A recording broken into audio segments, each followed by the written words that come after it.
പിണറായി വിജയൻ സർക്കാരിൻ്റെ ഒരു പോലീസ് നയത്തിൻ്റെ ഭാഗമായാണ് ഇത്തരത്തിലുള്ള അതിക്രമങ്ങൾ സ്റ്റേഷനിൽ നടന്നുകൊണ്ടിരിക്കുന്നത്. നമ്മൾ കസ്റ്റഡി മർദ്ദനത്തിന് എതിരാണ്, അത് നിയമത്തിനെതിരാണ്. അത്തരത്തിലുള്ള ഉദ്യോഗസ്ഥരെ സർവീസിൽ നിന്നും പിരിച്ചുവിടണം എന്നുള്ളതാണ് ഞങ്ങൾക്ക് ആവശ്യപ്പെടാനുള്ളത്. ഇവിടെ അതിക്രൂരമായ രീതിയിൽ ദൃശ്യങ്ങളിൽ നിന്ന് നമുക്കെല്ലാം മനസ്സിലാക്കുന്നത് അന്നത്തെ PTSI ആയിരുന്ന PM രതീഷ് ഒരു കാരണവുമില്ലാതെ അടിക്കുന്ന ദൃശ്യങ്ങളാണ് നമ്മൾ കണ്ടത്. കേസിനെ സംബന്ധിച്ചിടത്തോളം ഉള്ള കാര്യങ്ങൾക്കല്ല, നമ്മളെ സംബന്ധിച്ചിടത്തോളം ഇത് പിണറായി വിജയൻ്റെ സർക്കാർ അറിഞ്ഞുകൊണ്ട് നടക്കുന്ന കാര്യങ്ങളാണ്. ഈ രണ്ട് സംഭവങ്ങൾ തമ്മിൽ കേവലം 1 മാസത്തിൻ്റെ വ്യത്യാസം മാത്രമാണുള്ളത്. 2 വർഷക്കാലം പിന്നിട്ടു, ഇതുവരെ കാര്യമായ നടപടികൾ ഉണ്ടായില്ല.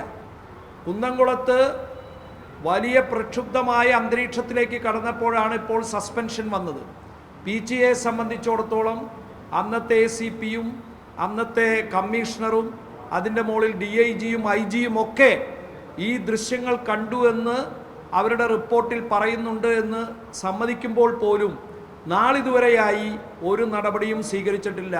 ചുരുക്കം പറഞ്ഞാൽ ഇത്തരത്തിലുള്ള ഇടിവീരന്മാരായ മൃഗങ്ങളെക്കാൾ അതിനെപ്പോലും ഉപമിക്കാൻ സാധിക്കാത്ത രീതിയിൽ അത്രയും ക്രൂരന്മാരായ പോലീസ് ഉദ്യോഗസ്ഥരെ സംരക്ഷിക്കുന്നത് പിണറായി വിജയൻ്റെ ആഭ്യന്തര വകുപ്പും പോലീസ് സേനയുമാണ്. ഞങ്ങൾക്കൊന്നു മാത്രമാണ് പറയാനുള്ളത്, ഇത്തരത്തിലുള്ള കളകളെ പിണറായി വിജയൻ പറിക്കാൻ തയ്യാറായില്ലെങ്കിൽ ഈ കളകൾ പറിക്കാൻ ഞങ്ങൾ നിർബന്ധിതരാകും, യാതൊരു സംശയം വേണ്ട. ഈ കളകൾ പറിക്കാൻ ഞങ്ങൾ നിർബന്ധിതരാകും. കളകളെ പറിക്കാൻ കോൺഗ്രസിനെ വിട്ടുകൊടുക്കുന്നത് ഇടതുപക്ഷ ജനാധിപത്യ മുന്നണിയുടെ ഗവൺമെൻറ്റിന് ഭൂഷണമാവില്ല. അതുകൊണ്ട് ഞങ്ങൾക്ക് പറയാനുള്ളത്, ഇത്തരത്തിലുള്ള സംഭവങ്ങളിൽ കർശനമായ നടപടി. ഇതിപ്പോൾ 2 വർഷക്കാലം 2 കേസിലും വിട്ടുപോയിരിക്കുന്നു. ഇനിയും പല സ്റ്റേഷനുകളിലും ഇത്തരത്തിലുള്ള പരാതികൾ ഞങ്ങൾ അറിഞ്ഞുകൊണ്ടിരിക്കുകയാണ്. എനിക്ക് ആ കാര്യത്തെക്കുറിച്ച് സൂചിപ്പിക്കാനുള്ളത്, ജില്ലാ കോൺഗ്രസ് കമ്മിറ്റി ഇത്തരത്തിൽ സംശയാസ്പദമായി മർദ്ദനങ്ങളെക്കുറിച്ച് അറിവുള്ള സ്റ്റേഷനുകളിൽ ഞങ്ങൾ വിവരാവകാശ നിയമമനുസരിച്ച് CCTV ദൃശ്യങ്ങൾ ലഭിക്കുന്നതിന് വേണ്ടി ഞങ്ങൾ അപേക്ഷകൾ കൊടുക്കുകയാണ്. ഈ PG ഉൾപ്പെടെ മണ്ണുത്തി ഭയാനകമായ റിപ്പോർട്ടുകളാണ് വന്നുകൊണ്ടിരിക്കുന്നത്. വിയൂർ അങ്ങനെ പല സ്റ്റേഷനുകളിൽ നിന്നും ഞങ്ങൾക്ക് ലഭിച്ചുകൊണ്ടിരിക്കുന്നത് ഇത്തരത്തിലുള്ള വാർത്തകളാണ്. ശബ്ദമില്ലാത്തവൻ്റെ ശബ്ദമായി മാറാൻ കോൺഗ്രസ് പാർട്ടിക്ക് ഉത്തരവാദിത്വമുണ്ട്.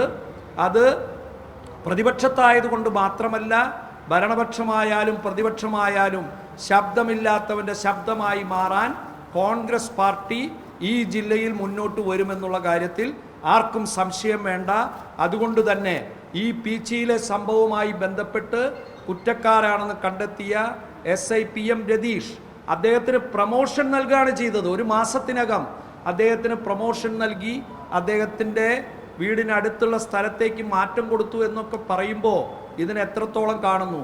അതുകൊണ്ട് അദ്ദേഹത്തിനെതിരെയും അതിന് കൂട്ടാളികളായി നിന്ന പോലീസ് സേനയിലെ ഉദ്യോഗസ്ഥർക്കെതിരെയും നടപടിയെടുക്കണമെന്ന് ആവശ്യപ്പെട്ടുകൊണ്ട് ജില്ലാ കോൺഗ്രസ് കമ്മിറ്റിയുടെ നിർദ്ദേശാനുസരണം ഇന്ന് 11:30 മണിക്ക് PG പോലീസ് സ്റ്റേഷനിലേക്ക് ഞങ്ങൾ മാർച്ച് നടത്തുകയാണ്, കോൺഗ്രസ് മാർച്ച് നടത്തുകയാണ്. അപ്പോൾ ഈ കുന്നംകുളവും PGയുമായി ബന്ധപ്പെട്ട സംഭവങ്ങളിൽ നടപടി ആവശ്യപ്പെട്ടുകൊണ്ട് സമരങ്ങൾ നടത്തുന്നു. അതുപോലെ തന്നെ കുന്നംകുളം വിഷയത്തിൽ കാണാമറയത്തുള്ള 5-ാമനെ പഴയന്നൂർ VU ആണ്. അവിടെ നാളെ പഴയന്നൂർ ഗ്രാമപഞ്ചായത്ത് ഓഫീസിലേക്ക് കോൺഗ്രസ് മാർച്ച് സംഘടിപ്പിച്ചിട്ടുണ്ട്. അത് പഞ്ചായത്ത് ഞങ്ങളുടെ ഭരണസമിതിയാണ്, അതുകൊണ്ട് തന്നെ പഞ്ചായത്ത് പ്രസിഡൻ്റാണ് ഉദ്ഘാടനം ചെയ്യുന്നത്.